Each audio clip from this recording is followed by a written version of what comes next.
Bienvenidos a nuestro programa Detrás de la Noticia en RT, un espacio de análisis, debate e investigación sobre los acontecimientos de nuestra América que no cubran en otros medios de comunicación.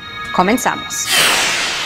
Perú tiene un nuevo presidente. Luego de 2 rondas de elecciones, Ollanta Humala obtuvo la victoria electoral, a pesar de una fuerte campaña en su contra en los medios de comunicación.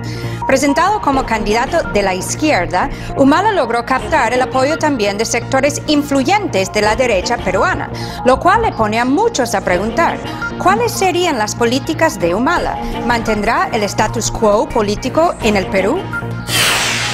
La Alianza Bolivariana para los Pueblos de Nuestra América, ALBA, ha inaugurado su primera Escuela de Defensa y Soberanía, rompiendo con la doctrina del Pentágono impuesta sobre las Fuerzas Armadas Latinoamericanas. Esta escuela promete crear un espacio de integración y cooperación a nivel de defensa y seguridad en América Latina, sin las huellas estadounidenses. Pero ¿realmente podría esta Escuela de Defensa de ALBA liberar a las fuerzas latinoamericanas de la influencia de Washington? Venezuela está experimentando una grave crisis penitenciaria con la insurrección de un pequeño grupo de privados de libertad en la cárcel de El Rodeo. Mientras tanto, el gobierno de Hugo Chávez está implementando una de las reformas del sistema penitenciario más grande de la historia, buscando humanizar estos espacios antes olvidados. No obstante, los saboteos y manipulaciones de algunos sectores intentan impedirlo. El presidente electo de Perú, Ollanta Humala, tuvo que enfrentar una campaña brutal de satanización y desinformación durante su campaña electoral. Por fin logró, luego de 2 vueltas electorales, ganar la presidencia por un pequeño porcentaje por encima de Keiko Fujimori, la candidata de la derecha, hija incluso del expresidente Alberto Fujimori, quien cumple una condena en Perú por corrupción. Humala fue incluso tildado por algunos sectores como un futuro dictador debido a, su historia como un militar peruano. Incluso en las campañas así de desinformación, intentaron vincularlo de alguna forma manipulado con el presidente Hugo Chávez de Venezuela. Incluso diciendo que desde Venezuela se había financiado su campaña, pero nunca presentaron pruebas para fundamentar esas acusaciones. No obstante, Humala recibió el apoyo de algunas figuras muy influyentes de la política peruana y de extrema derecha, como el caso de Mario Vargas Llosa y el expresidente Alejandro Toledo. Ahora, algunos especulan qué significa eso para una política que supuestamente iba a ser más orientada hacia la izquierda. Humala habló bastante en la última parte de la campaña sobre un concepto de reconciliación, pero al mismo tiempo, ¿qué significa esa reconciliación? ¿Cómo se puede promover políticas de cambio reconciliando con sectores de la extrema derecha? Vean más en el siguiente reportaje. ¡Ollanta, presidente! ¡Ollanta, presidente! Tras un reñido duelo electoral, Perú eligió a su nuevo presidente. Por un estrecho margen de votos, el candidato de centro-izquierda Ollanta Humala triunfó sobre Keiko Fujimori. Su rival es la hija del expresidente Alberto Fujimori, condenado a 25 años de prisión por crímenes de lesa humanidad. Recientemente, Fujimori sufrió una recaída en el estado de su salud, por lo que el presidente electo prometió indultarle. Entre otras promesas de Ollanta Humala, figura su firme intención de construir un gobierno de concertación nacional, representativo de las fuerzas democráticas y abierto a la sociedad civil. Que hemos llegado con éxito al fin de una campaña y que hemos ganado las elecciones nacionales en el Perú y que vamos a instaurar un gobierno de concertación nacional. Ollanta Humala enfrenta muchas tareas ambiciosas y urgentes. La lucha contra la corrupción, un nuevo concepto de defensa, la modernización del sistema de justicia y la guerra contra el narcotráfico. La administración del presidente electo prometió una política fiscal responsable y un manejo autónomo de la política monetaria. Además, Humala aseveró que su único jefe es el pueblo. Por eso los peruanos esperan del nuevo gobernante una mayor atención social y un panorama económico diferente del actual. El Perú que ha dejado Alan García es un Perú decepcionado, donde te decían todos los días el Perú avanza, el Perú está muy bien, somos los engreídos de América Latina en economía, pero a nadie le llegaba esta riqueza.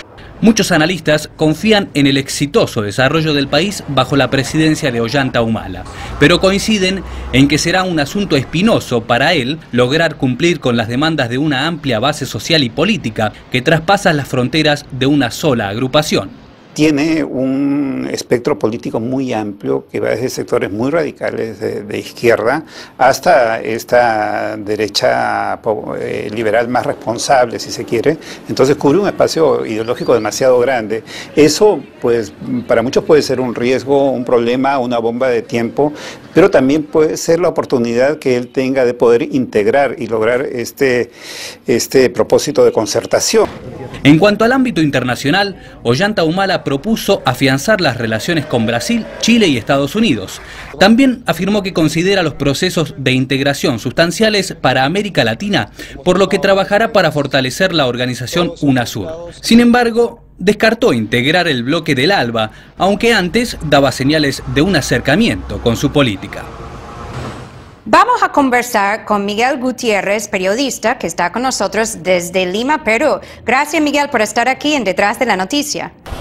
¿Cómo está? ¿Qué tal? Bien, bueno, Miguel, más o menos tu opinión, ¿cómo ves este escenario político en cuanto a qué va a ser realmente el desarrollo de la política interior, tanto como exterior, de Ollanta Humala, y tomando en cuenta, por ejemplo, unas declaraciones recientes del expresidente Alejandro Toledo, quien dijo además que Ollanta Humala se había ubicado más hacia el centro y que iba a hacer todo lo posible desde el campo de Toledo, impedir que se acerque a los sectores de la izquierda en la región. ¿Cómo ves este escenario? Es cierto que durante la campaña electoral, que fue bastante polarizada, Ollanta Humala finalmente tuvo cuestionamientos tanto de la derecha conservadora, también la derecha liberal. Sin embargo, una parte de ella, de conocidos intelectuales como Mario Vargas Llosa, prefirieron apoyar al candidato nacionalista que de alguna manera dar el apoyo a lo que era el movimiento fujimorista, que era el retorno probable de lo que fue el régimen en los años 90 con Alberto Fujimori.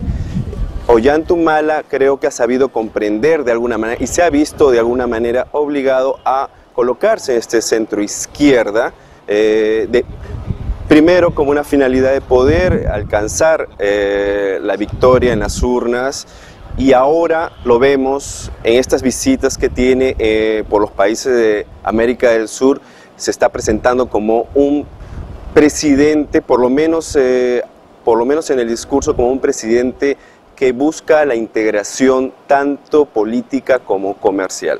Ok, pero ¿cómo ves el escenario, por ejemplo, en cuanto a los cambios? Bueno, a nivel nacional, a nivel doméstico, ¿cómo se podría cambiar lo que han sido ciertas políticas, por ejemplo, del último gobierno de Alan García y ahora lo que va a hacer Ollanta Humala, tomando en cuenta que Perú también mantiene una relación muy estrecha con Estados Unidos? ¿Qué podría cambiar para el Perú en los próximos años? A veces es muy difícil anticipar escenarios. En estas últimas semanas el discurso de Ollanta Humala ha cambiado, se ha moderado. Digamos, si comparamos al discurso que tenía el candidato antes de la primera vuelta, que era un poco mucho más agresivo, incluso con mensajes de alguna manera altisonantes con respecto al vecino país de Chile, con el que tenemos todavía un problema limítrofe a resolver. Humala ha cambiado. Sin embargo, del discurso que tenía antes, que guarda ahí este tema de la inclusión social, hay un tema de la lucha contra la pobreza, hay un tema de decir que hay un crecimiento económico, efectivamente acepta ese crecimiento económico hecho por los presidentes precedentes, incluso el presidente actual, el presidente saliente Alan García. Sin embargo, él considera que ese crecimiento debiera acompañado de una inclusión social. Dependerá mucho de lo que él haga en los primeros meses, de las muestras que haga de consenso, de la conformación de su gabinete, si será un gabinete de consenso, un gabinete conformado no solamente por miembros de su partido o de la izquierda, sino también miembros del centro derecha. Ya Ollanta-Humala se ha dicho, o sea, públicamente ha declarado que comparte bastante la visión de integración, de cooperación del presidente de Bolivia, Evo Morales. Y bueno, pregunto si eso también podría tener que ver, o sea, si se podría formar más una alianza, una relación mucho más estrecha entre Perú y Bolivia, ahora con Humala, a cambio de la situación con Chile, porque Bolivia también tiene grandes tensiones con Chile. Y si al mismo tiempo crees que con Humala ahora Perú se va a ya salir de lo que ha sido en los últimos años este bloque del Pacífico, países como Chile, Perú, Colombia, que han compartido más la visión de Estados Unidos y han implementado tratados de libre comercio con Estados Unidos. Por razones históricas, ideológicas, va a mantener una relación muy cordial probablemente con los países de Bolivia, Ecuador y probablemente con Venezuela. Sin embargo, yo temo que él primero va a tener que resolver sus asuntos internos. En la medida que él pueda responder a las expectativas de quienes votaron por él y de aquellos que están esperando que probablemente satisfaga también sus necesidades, él va a poder preocuparse después o dedicarse al tema de la política internacional. Creo que no le convendría a él llevarse de encuentro y enamistarse con otros países, con la comunidad y sobre todo con Washington, tal como se le estaba percibiendo antes, ¿no? Bueno, parece que Humala se está cuidando muchísimo de no molestar ninguno de los sectores que así a nivel interno que lo han apoyado tanto como a nivel internacional que están viendo a la situación, al escenario político del Perú con mucho interés. Pero muchísimas gracias a Miguel Gutiérrez por estar con nosotros hoy en el programa desde Perú. Gracias a ustedes. Y a pesar de que Ollanta-Humala se está cuidando mucho en cuanto a las políticas, por lo menos las declaraciones que va emitiendo en sus primeros días, o sea, apenas de haber sido elegido, pues aún hay ciertas esperanzas, así esperanzas cuidadosas en la región de que podría profundizar aún más los cambios en Perú. Una escuela de paz y vida para América Latina, en donde pueden estudiar militares y civiles, tanto como indígenas y campesinos. Así se clasifica la nueva Escuela de Defensa y Soberanía de los países de la Alianza Bolivariana para los Pueblos de Nuestra América, ALBA. Esta escuela fue recientemente inaugurada en Bolivia a principios de junio 2011 y la inauguración fue presidida por el propio presidente Evo Morales, quien aplaudió la creación de esta escuela y también resaltó la importancia en